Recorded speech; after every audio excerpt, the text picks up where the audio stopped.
BNP সরকার, বর্তমান সরকার শুধু সংস্কার করবে না ব্যাপারটা তাই না, তাদের যে দলীয় ইশতেহার এবং নির্বাচনী ইশতেহারে যে সংস্কারের প্রতিশ্রুতিগুলো তারা দিয়েছে সেগুলোতেও কামব্যাক করা তাদের পক্ষে আর পসিবল না।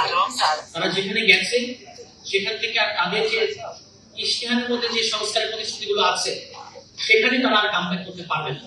এবং ইতিমধ্যেই তারা তাদের ইশতেহারের যেগুলো সংস্কার বিষয়ক যে প্রতিশ্রুতিগুলো আছে সেগুলো কিন্তু ভঙ্গ করেছে। বিচার বিভাগের সুপ্রিম কোর্ট সচিবালয় তারা প্রতিষ্ঠা করে নাই এবং তারা বিভিন্ন জায়গায় সাংবিধানিক প্রতিষ্ঠানে সংবিধিবদ্ধ প্রতিষ্ঠানগুলোতে দলীয়করণ করবে, এটা তাদের প্রতিশ্রুতি ছিল।